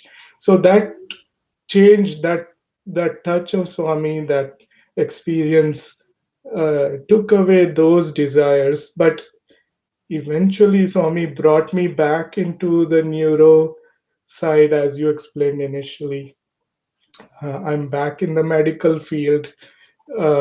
He made it happen. He made all my dreams come true. So he does it in his own way. I do recall Swami saying in Parthi that he said, "I have a master plan," and he did this like a rectangle. And he said, "All of you are in the master plan." So, all the students, and obviously the devotees as well, everybody is in his master plan. And each of us have been assigned a responsibility in this life. And his play is at work. So that was the part of the journey. So I went back to Puttaparthi. I went home to Bangalore and I told my mother I'm going to back to Prashantinile. She was reading a newspaper and then dropped the newspaper. She said, "You're not going to medical school." I said, "No, mother, I'm going back to Parthi." And there was an intense desire to understand Swami, and to know Swami. There was a burning desire. He had awakened a fire within me, a burning desire, as they say, to be constantly near God. That was consuming me internally.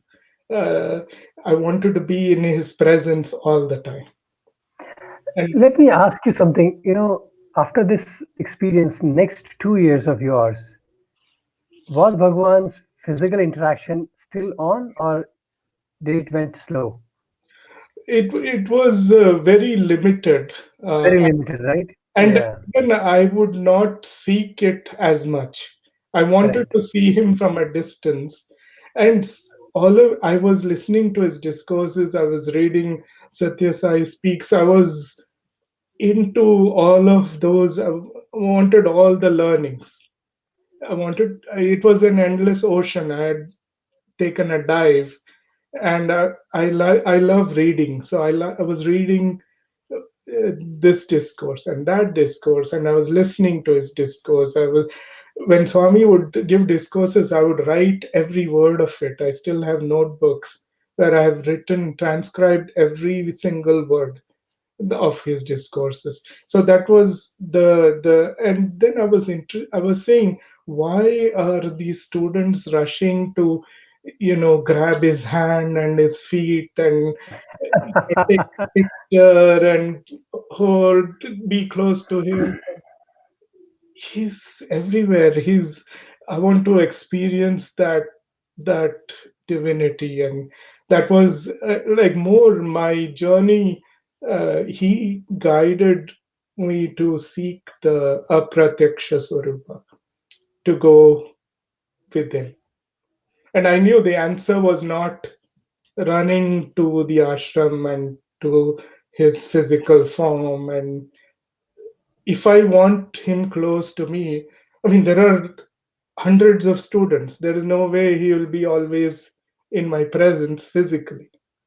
It may happen once in a while, and that fleeting interaction will happen. And if you want a second interaction, it may not come right away. You may have to wait for months or weeks. Um, like when my parents came, I went to Swami and I said, Swami, my parents came, and you've heard this story many times.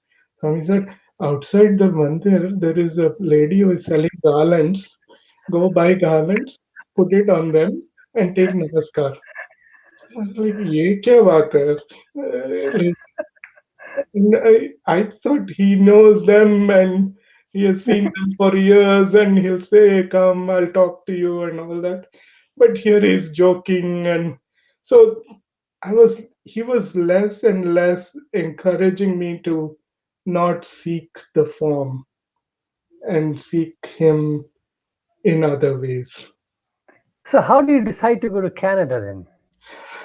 So this was so in the year. So there was one more little snippet on the Nimhan story. I'll share that, and I'll come to the Canada.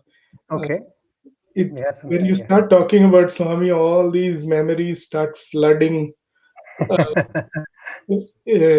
Even though our hippocampus in our brain, which is this small, and that captures our entire memory set, active memory and all the previous memories. Latent memories. Yeah, it's such a tiny part of your brain, but it's captured every sequence, every image. You can recall all these events, and even the recall is his grace. There are so many patients with Alzheimer's disease who have trouble recalling, right?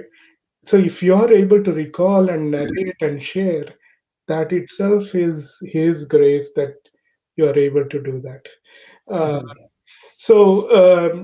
when I got my admission in after Puttaparthi, I had applied to certain medical schools, but I had an episode of chickenpox, and I could not. I missed all the entrance exams, and Oh, I was not able to write any of the exams.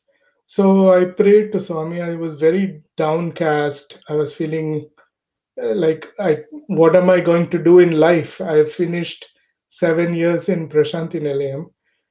Now, what is the next step for me?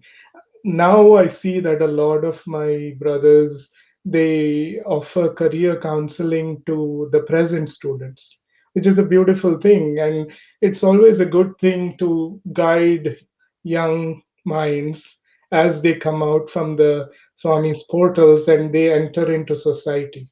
And that's because society is very harsh, and it's a very difficult place when you come from a very protected environment like Puttaparthi, where everything is taken care of for you. All you have to do is sleep, wake up, do your duties, and go back to sleep, right? Somebody cooks your food, somebody cleans the place, everything is done for you. So, although Swami gives you all responsibilities, so I'm glad to see that there's a lot of those interactions that now our ex-students, the alumni, do so much work, which is all over the world. It is incredible that to see that energy and that connection. course. So where I got this, so I had one. I was looking through. There was a NIMHANS that was available for a master's program in neurophysiology. I didn't know anything about neuro or the brain or anything. There was no teaching of that in Puttaparthi. I had in my MSc Biosciences, we had learned about toxicology, about environmental toxicology. So I thought I'll be there to, in my career, will be to save the planet, clean up the planet. So that was what I was thinking I'll go towards. But unbeknownst to me, I applied for this course and I didn't know where to go and how to prepare for the examination. So I went to a thrift store in Bangalore and picked up a book called The Brain. It said Brain on the cover. So I read it back to back. I wrote the exam and I stood second all India in the exam. That is also Swami's grace completely. One more quick story. Adjoining that, I was called for an interview. There were only two seats available all over India for that program. There were 500 people who had applied for the course. So since they called me for an interview, there were nine doctors, MDs, sitting in a U-shaped table, and I was in the middle.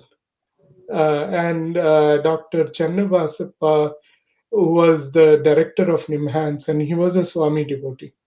And there was the AIMS director, there's the AFMC, there were other very renowned neurologists who were sitting around a table. And I sat down and they said, "Oh, you are Sai Latha Shankar. Yes, welcome." And they started asking questions.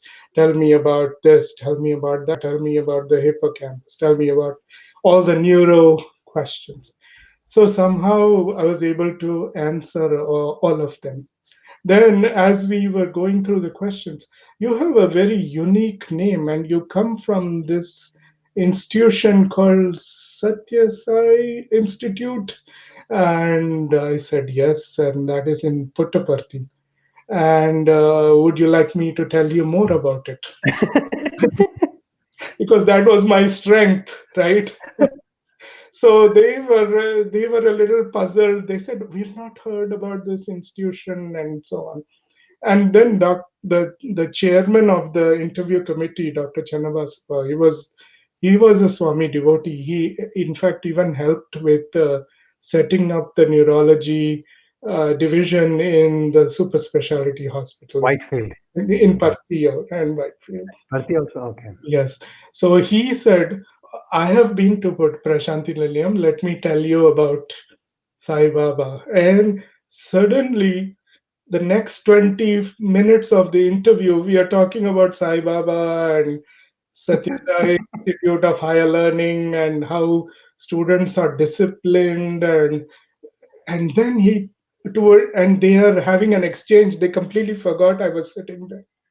The doctors, all of them are talking about Sai Baba. Then one said, I want to go have talk to Sai Baba, I want his interview. Another one said, I wrote a letter to him. All kinds of things are coming out in the interview. And then after the chairman says to me, and he says, I have no doubt about the discipline and the integrity of the Satya Sai Institute students. So I can make a decision on behalf of all of us if you all agree that we will give him an admission to NIMHANS right now. They made an instant decision, and he said, "Welcome to NIMHANS." So I'm like trembling. How did Swami pull this off? Like it's all his grace, right? So I got an admission letter, and acceptance letter, and but I have to get Swami's blessing. So I go to uh, Parthi. I had 2 days to accept, and then tell Nimans that I'm accepting. There were four darshans available. Darshan 1, Swami walks by, nothing happens. Darshan 2, Swami walks by, nothing happens. Darshan 3, Swami walks by, nothing happens. Last darshan, last chance. So Swami comes out. There is a group of boys who are waiting, my batchmates, who are waiting to get an interview from Swami as ex-students.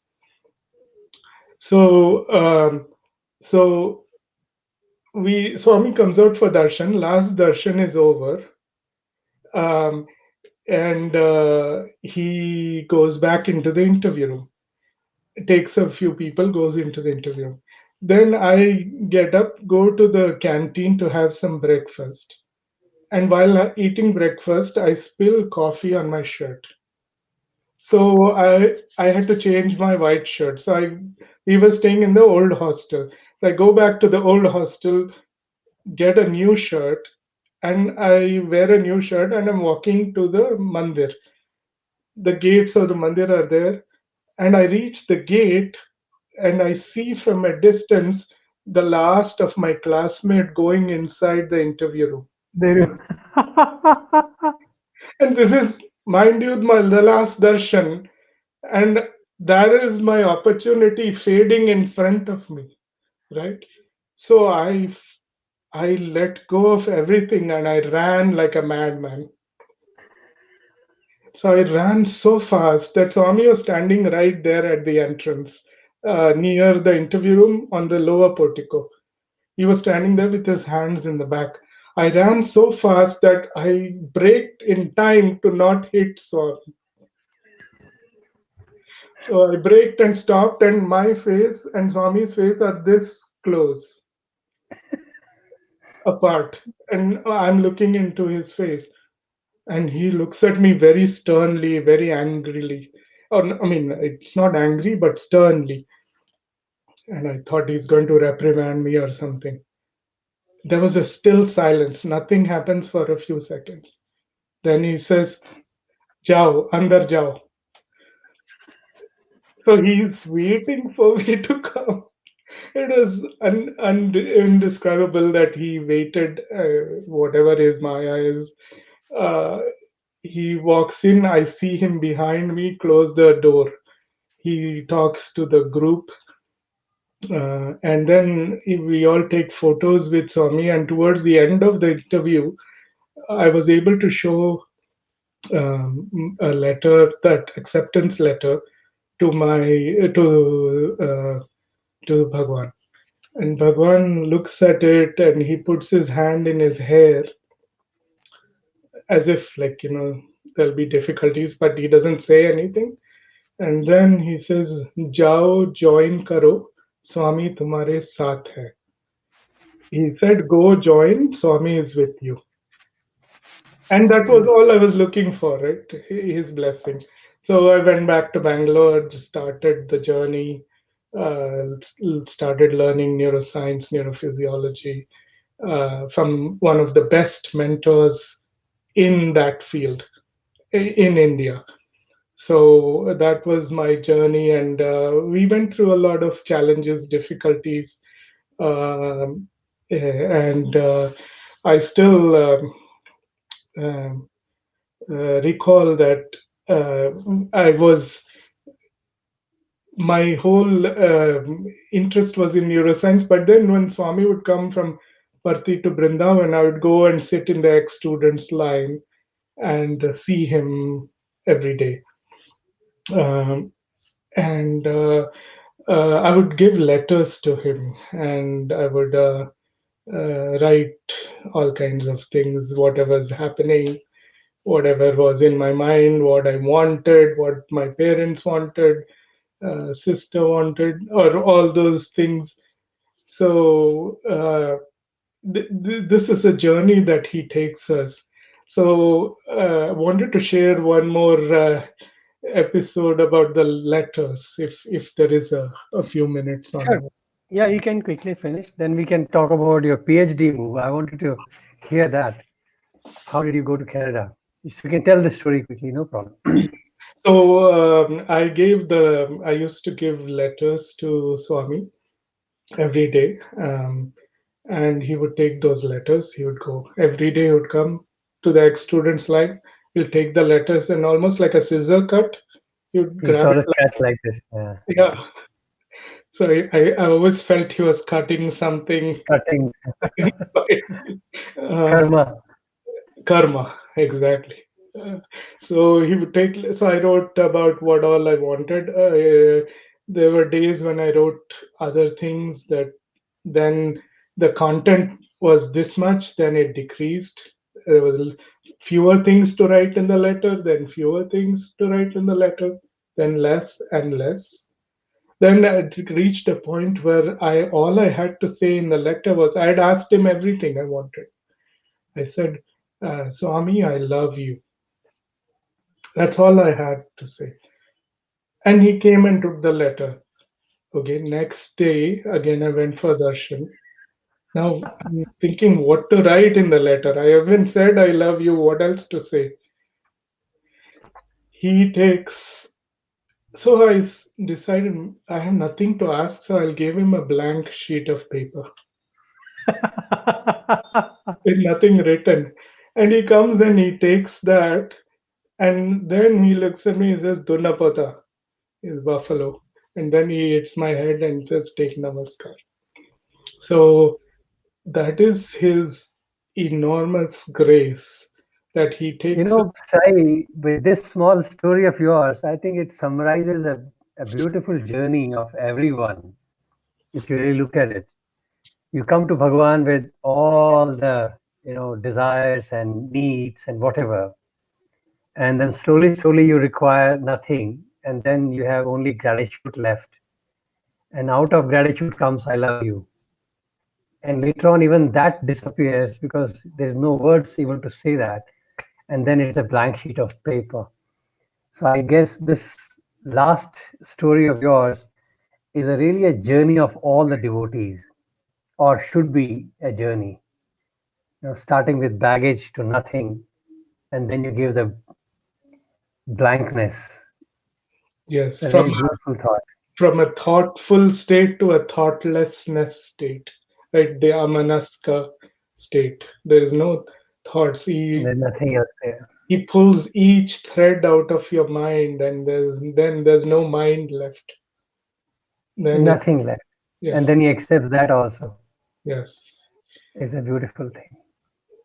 right. So these Okay, are just all to maintain the timeline, I wanted you to tell us about your last interaction with Swami and how you moved to for PhD yes. to My Canada. last interaction was in 1994 in August.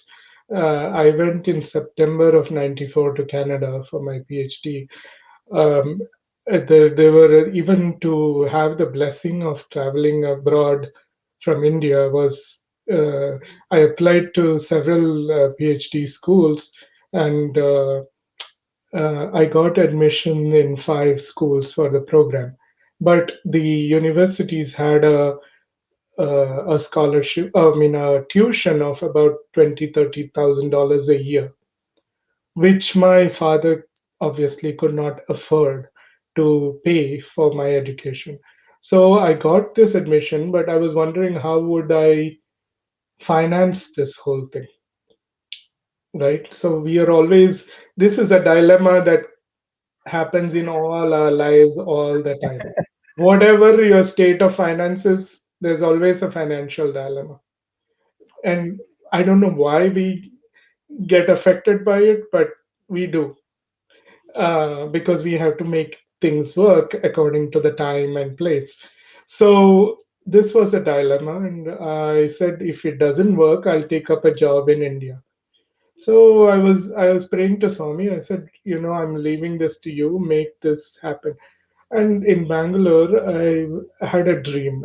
And Swami comes to you in dreams in variety of ways and communicates it. So he came in my dream. I was sitting in a room with about 20 boys, and we are all sitting in a line on the floor. And Swami comes into the room and he walks to each boy. He enters the room and he waves his hand in the air and creates a big diamond. And this Mhm. big glowing diamond with a sharp tip in the bottom. So, and he's holding the diamond, and he makes he wants to show as if that he's dropping the diamond in each student's hand. So all these students jump up, and he doesn't drop it. He's still holding it in his hand. So he goes. So I was at the end of the room, and I'm like, I had given up hope that he will even come and drop, or I was not even thinking about the diamond. I'm just holding my hand like this. He comes, looks at me, and he says, he's pointing to my hand. So I still don't understand. Then he says like this. So I do like this. He drops the diamond in my hand. And it was that tip was so pointed that I feel it hitting my palm. And in my dream in Bangalore, I had woken up at it was about 5:10 a.m. I'm holding my left palm sitting in my dream, like feeling the impact of the diamond. So, that happened at the end of the dream. Swami drops the diamond and he says, "Why do you worry about money? Who do you think is giving you the money and whose money it is? Don't worry, I'll take care of you." Right? That's all. And then I wake up. Fast forward, couple of days pass. I get a call from Canada, from the University of Toronto, from Dr. William Tatton, uh, who was my PhD mentor. He calls me and I pick up the phone. It was 3 a.m. in the morning in India, and he says, "Can I speak to Sai Latha Shankar?" So I said, "Is that okay? Can I call you this?" I said, "Yeah, please call me Sai." So he said, "Sai, okay, Sai, I'll interview you." And he interviewed me for 30 minutes. And he said, "I'm happy with your responses. Please join me in Canada as my PhD student." So I said, "Great. I'm thankful to you, but I have a small difficulty. I don't think I have the finances for for making for the tuition." So the next word he utters was, "Why do you worry about money? Don't worry about money. I'll take care of you." Exact same words that Swami uttered in the dream. Here is Dr. Bill Thatton saying the same exact words live to me. Swami's words. Swami puts it in his head and he is narrating that to me. And he takes care of all this. He gets me a scholarship. He arranges for my accommodation. He sends somebody to pick me up at the airport. All of that was done. And then before leaving India, and I didn't even know I was going to Canada. I was applying to all these places. I get a dream that Swami leaves me in in a I'm in a walking in a field which is covered by snow, and it's like a football field, and it's a big field covered by white snow, and I had never seen snow in my life in India. So this is beautiful, this is white, and I'm walking across in the middle, and then Swami comes from the sky, drops in front of me in the dream. This is all in the dream.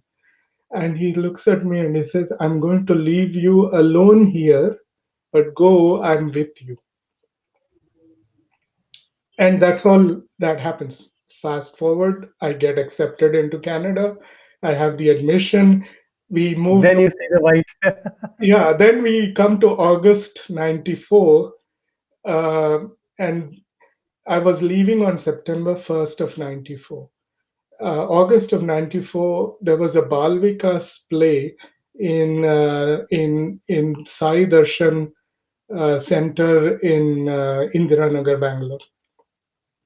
So my we all go there, and I was assigned a task by some of the organizers to help the children in the green room in the back of the stage to assist with whatever they needed to do.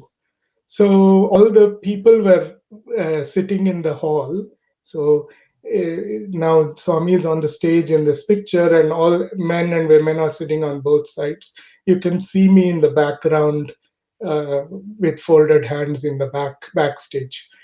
So I was helping. Then Swami comes. He comes upstairs, gives darshan. He comes into the green room, and first thing he sees me, I'm standing in one side.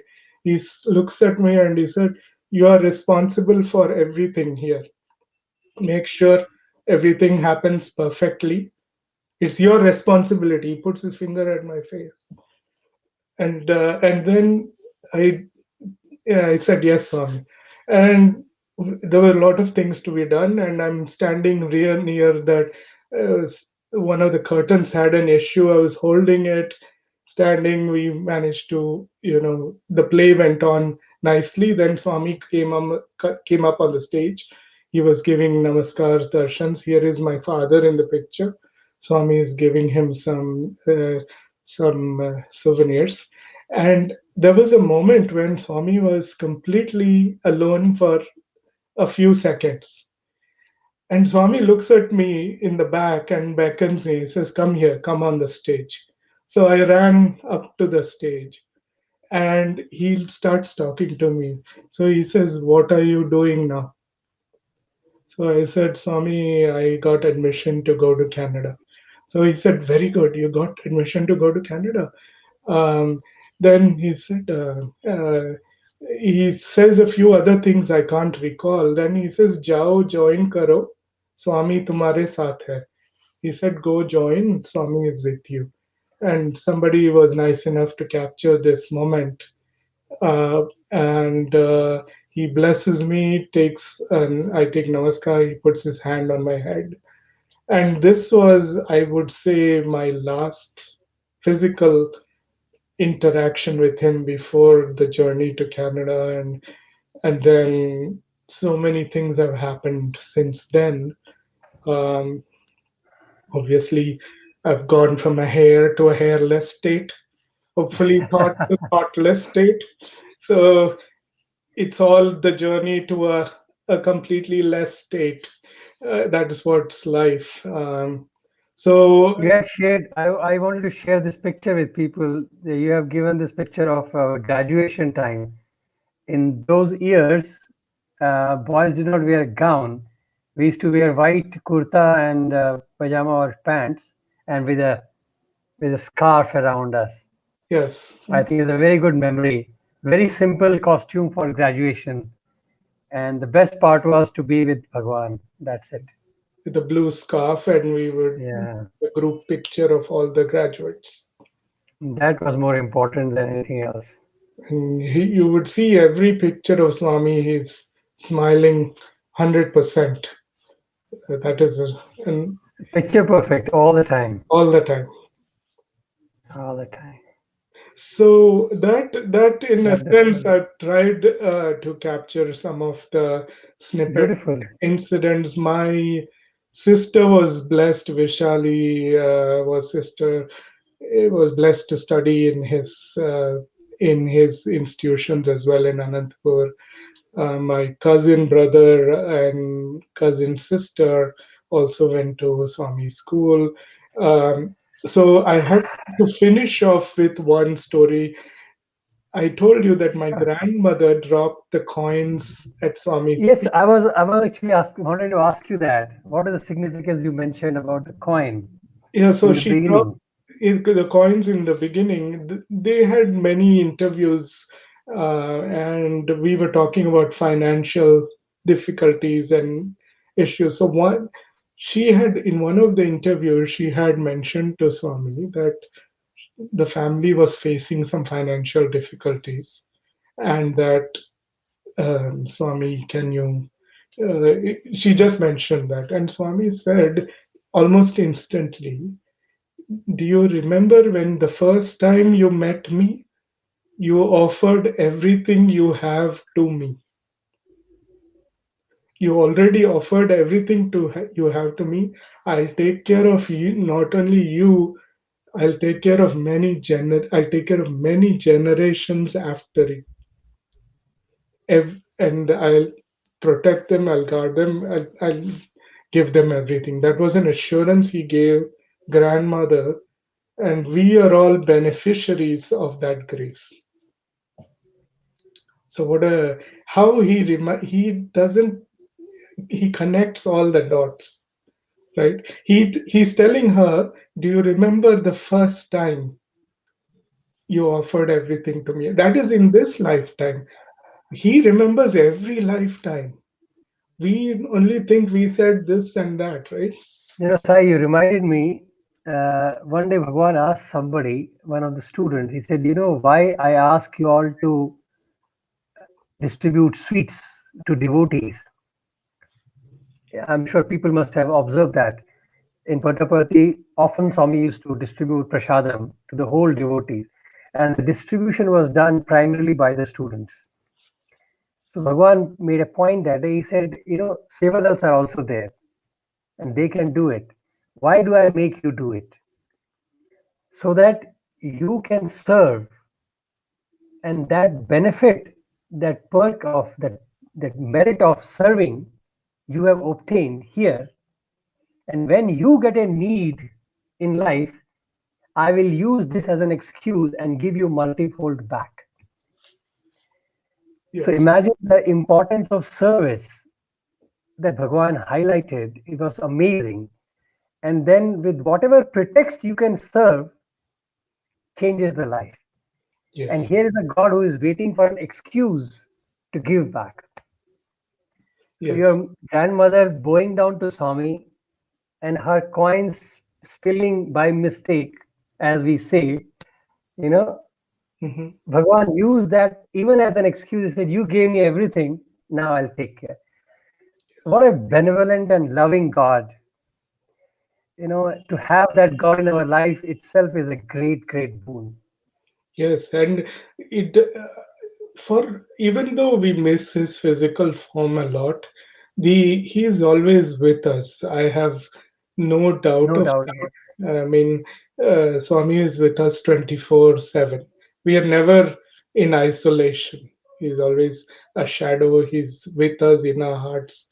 Anytime you need, you can reach out and take comfort that he's with you. So I hope these were some. Excellent. I would say thank you so much. I think we are on the time also. So I can only offer our gratitude to Bhagwan and I continue to pray his abundance. So if you have any final words, Sai, you want to say something to close, Yeah, that would so be excellent. I made some notes and I thought I'll. So you were asking me has Bhagwan's influence been on my life and all these, what have I learned? And I recall our discussion from the past. So I made some notes, and one of the first thing that came is unwavering faith in Swami. Almost I remember my elders saying, have blind faith. You don't need to have analytical faith. You don't need to have a reactive faith. Him doing something, then you are believing something. Doesn't matter. Just have blind faith. Have faith. Unwavering faith. Swami with us 24/7 as per his word promise. He says, always think of me, I am with you. You may have to go through a difficulty, a situation, but he is with you. You're not going through it alone. You're He's fortifying you. He's giving you the strength to bear that whatever you have to bear. He has taught us discipline. He has taught us the joy of work. He has taught us time management. He has taught us doing one's duty is worship to God. Whatever we do, wherever we are, every day of one's life is to be used for understanding the spiritual within the physical. And lastly, power of Gayatri chanting. I've always get a lot of strength by doing Gayatri chants. In the lowest of my times, Swami has always said, do Om Bhur Bhuva Swaha. When you are afraid, when you're fearful, do Gayatri and he'll give you enormous strength. Take his name, right? So, so there were two things I'll close with, and these are Swami's own words because a lot of these are so far in 2 hours were words of an eyewitness to this beautiful avatar. In May of 2001, in Buddha Purnima discourse, Swami says, everything is the reflection of the inner being. Your innate nature is always pure. You pollute it because you follow the worldly path and fill your heart with worldly feelings. The heart is always pure, steady, and selfless. It gets polluted mainly due to unsacred vision, unsacred listening, and unsacred speech. You can maintain its purity only when you use the five senses in a responsible and sacred manner. Hridaya is that which is full of daya. And lastly, there was a discourse in Satyasai Speaks, Volume 1, 23rd of April 1961, in Perambur, Madras, or Chennai. Swami says, you need not escape into a forest to gain silence and the chance of uninterrupted spiritual practice. You can make the place where you are a citadel of silence. Shut off the senses, let them not run after objects. Your home becomes a hermitage. Your sadhana will then move on without any obstacle. So here is Bhagwan who has given us all these great gifts, even telling us that your home is your ashram. What more benevolence can we ask for? So I Anil, there's a brother Anil Kripalani. He just says, Sairam, how do you remind yourself that Swami is with us? it takes effort, and it's just sometimes we are listening to our own thoughts all the time. Sometimes we just, as Swami says, you just be a witness to the thoughts, do not react. And you have to develop your own ways. Each one has his own way of, you can keep a picture, you can listen to a word, there are different pathways to that. Brother Anil, here you go. I would just say that, have faith, believe in it, don't remind. Believe that Swami is with you and he will manifest. Need him and you will get him. um, As he said, as brother said, chanting his name, Namasmaran is the biggest tool to keep you in the loop of Bhagwan. So I would also recommend Namasmaran, whether it is Gayatri chanting or any of the name, continue that and you get it. I will close out with one final story.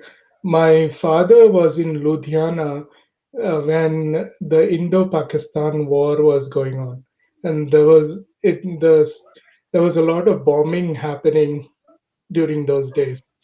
So my grandfather was very worried about his son. So he went to Puttaparthi and told Swami, "I'm really worried about my son and his safety." So Swami said, "Don't worry, leave. He's safe. I'm protecting him." And then he said, "Time and space are for you. Time and space are not for me." That means he's beyond time and space. And Beautiful. and what happened was the bombs fell out on the outskirts of the city.